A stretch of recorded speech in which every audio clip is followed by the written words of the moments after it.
நமச்சிவாய சிவாய நம. அனைத்து தமிழ் உள்ளங்களுக்கும் கனிவான வணக்கங்கள். நிகழும் மங்களகரமான குரோதி ஆண்டு ஜூன் மாதம் 15ஆம் தேதி சனிக்கிழமை அன்று உத்திரம் நட்சத்திரத்தில் நவமி திதியில் வரியான் நாமயோகத்தில் பாலவம் கரணத்தினில் மகத்தான ஆனி மாதம் பிறக்கிறது. சூரியன் மிதுனம் ராசியில் சஞ்சரிக்கும் மாதம் ஆனி மாதமாகும். உத்தராயணத்தின் கடைசி மாதமாகும். ஆன்மீக சிறப்புகள் கொண்ட மாதம் இதுவாகும். இம்மாத கிரகநிலைகள் என எடுத்துக்கொண்டால் மேசராசியில் செவ்வாய் பகவான் ஆட்சி பலத்துடன் உள்ளார். ரிஷபராசியில் குரு பகவானும், மிதுன ராசியில் சூரிய பகவானும், சுக்கிர பகவானும், புதன் பகவானும் இணைந்துள்ளனர். கன்னி ராசியில் கேது பகவானும், கும்பராசியில் சனி பகவானும், மீன ராசியில் ராகு பகவானும் உள்ளனர். இம்மாத கிரக பயிற்சி என பார்த்தால் ஆனி மாதம் 15ஆம் தேதி மிதுன ராசியில் ஆட்சி பலம் பெற்ற புதன் பகவான் கடகராசிக்கு பயிற்சியாகிறார். ஆனி மாதம் 16ஆம் தேதி சனி பகவான் வக்கர பயிற்சி அடைகின்றார். ஆனி மாதம் 23ஆம் தேதி சுக்கிர பகவான் கடகராசிக்கும், ஆனி மாதம் 28ஆம் தேதி செவ்வாய் பகவான் மேசராசியில் இருந்து ரிஷபராசிக்கும் பயிற்சி அடைகின்றனர். இந்த கிரக அமைப்பினால் உங்கள் வாழ்வில் இம்மாதம் ஏற்படக்கூடிய மாற்றங்கள் என்னென்ன என்பதனையும், ஏதாவது அசுப பலன் ஏற்பட்டால் ராசிக்காரர்கள் செய்ய வேண்டிய பரிகாரம் என்ன என்பதனை பற்றியும் காண்போம். எந்த ஒரு விஷயத்திலும் அவசரம் காட்டாமல் நிதானத்தை கடைபிடிக்கும் மிதுனராசி அன்பர்களே, இந்த ஆனி மாதத்தில் அதிக முயற்சிக்கு எந்த ஒரு காரியத்திலும் லாபம் உண்டாகும். பணவரத்து அதிகரிக்கும். வெளியூர் அல்லது வெளிநாட்டு பயணம் மூலம் நன்மைகள் உண்டாகும். எதை விரும்பினாலும் அதை கிடைக்க வழி தெரியும். தொலைதூரத்தில் இருந்து வரும் தகவல் நல்ல தகவலாக வந்து சேரும். வழக்குகளில் சாதகமான போக்கு காணப்படும். தைரியத்துடன் வீரநடை போட்டு வாழ்வில் முன்னேறுவீர்கள். தொழில் வியாபாரம் முன்னேற்றம் அடையும். எதிர்பார்த்த ஆர்டர்கள் கிடைக்கும். பணியாளர்கள் மூலம் லாபம் கிடைக்க பெறுவீர்கள். தொழில் விரிவாக்கம் செய்யும் எண்ணம் மேலோங்கும். உத்தியோகத்தில் இருப்பவர்கள் எதிர்பார்த்த பணவரத்து கிடைக்க பெறுவார்கள்.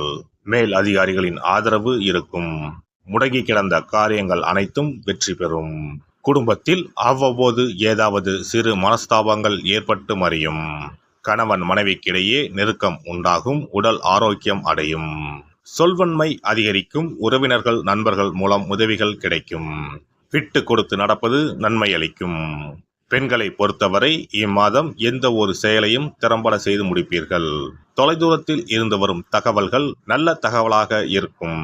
வெளியூர் பயணம் செல்ல நேரலாம். அரசியல்வாதிகள் தொண்டர்களின் தேவைகளை முழுமையாக பூர்த்தி செய்வீர்கள். உங்கள் முயற்சிகள் அனைத்தும் வெற்றி பாதையை நோக்கி செல்லும். கட்சி தலைமையிடம் நல்ல பெயர் வாங்குவீர்கள். சமூகத்தில் உங்கள் அந்தஸ்து உயரும். கலைத்துறையினரை பொறுத்தவரை புதிய வாய்ப்புகள் தேடி வரும். அவற்றில் உங்கள் திறமையை வெளிப்படுத்தி ரசிகர்களின் ஆதரவை பெறுவீர்கள். உங்களின் செல்வாக்கு உயரும். பணவரவு அமோகமாக இருக்கும். புதிய வாகனம் வாங்குவீர்கள். மாணவர்களுக்கு கல்வியில் முன்னேற்றம் காணப்படும்.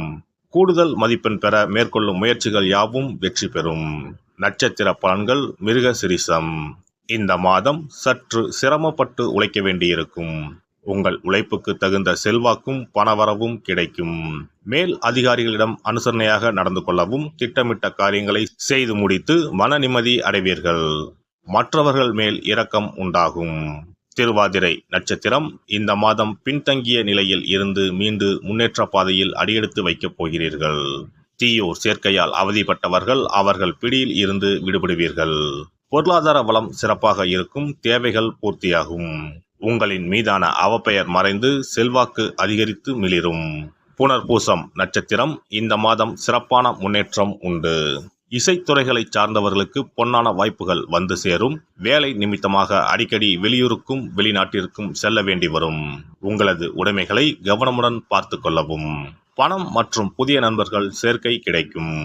புதன்கிழமை அன்று ஆஞ்சநேயருக்கு வெண்ணெய் சாற்றி வழிபட எல்லா பிரச்சனைகளும் தீரும். மனோதைரியம் அதிகரிக்கும். சிறப்பு தொகுப்பு. கழுத்தை நெரிக்கும் கடன் பிரச்சனையால் கஷ்டப்படுபவர்களுக்கு எளிய பரிகாரங்கள் உள்ளன. ருண ரோக சத்ரு இந்த மூன்றுமே மனிதர்களை வெல்லக்கொள்ளும்.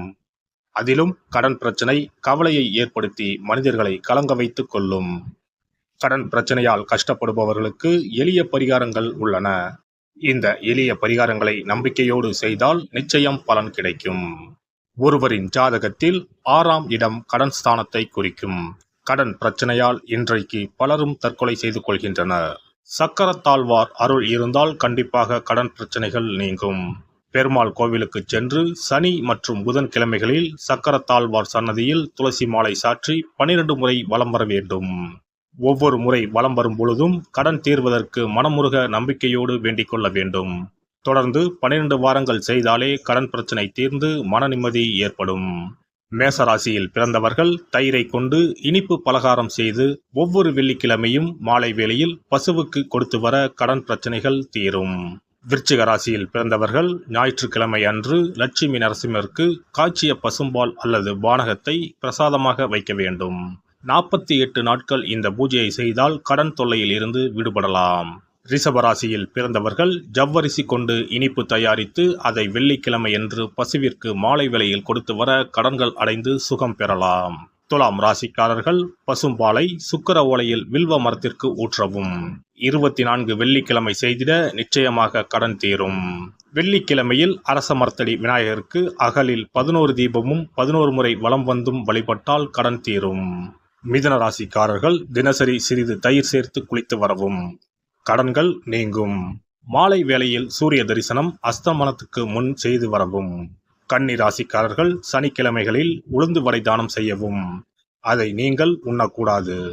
மேலும் துளசிக்கு தினசரி நீர் வார்த்து ஒரு மண் அகலில் நல்லெண்ணெய் விளக்கேற்றி வைக்க ருண நிவாரணம் பெறலாம். கடகராசிக்காரர்கள் ஒவ்வொரு ஞாயிறும் சிறிது வெள்ளக்கட்டியை ஓடும் நீரில் விடவும்.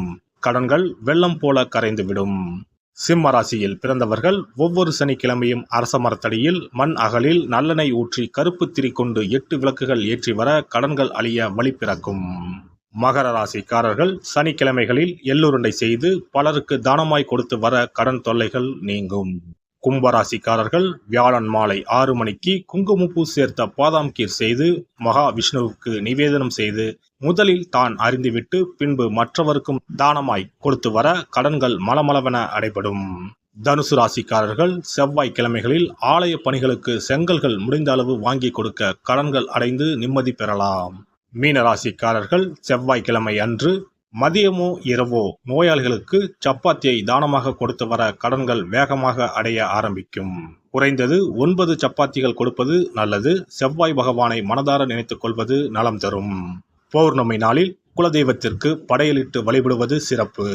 குலதெய்வ படம் இல்லாதவர்களும் குலதெய்வம் பற்றி தெரியாதவர்களும் 5 முக குத்து விளக்கை பூஜை அறையில் ஏற்றி வைத்து படையல் போட்டு கற்பூர ஆரத்தி காட்டி கடன் பிரச்சனை நீங்க மனதார வேண்டிக் கொள்ளலாம். இவ்வாறாக 9 பௌர்ணமிகள் விடாமல் இந்த பரிகாரம் செய்ய கடன் தொல்லைகள் எளிதாக தீர்ந்துவிடும். கடன் தீர்வதற்கான வழிகளும் கிடைக்கும். இந்த பரிகாரத்தை அனைத்து ராசிக்காரர்களும் செய்யலாம்.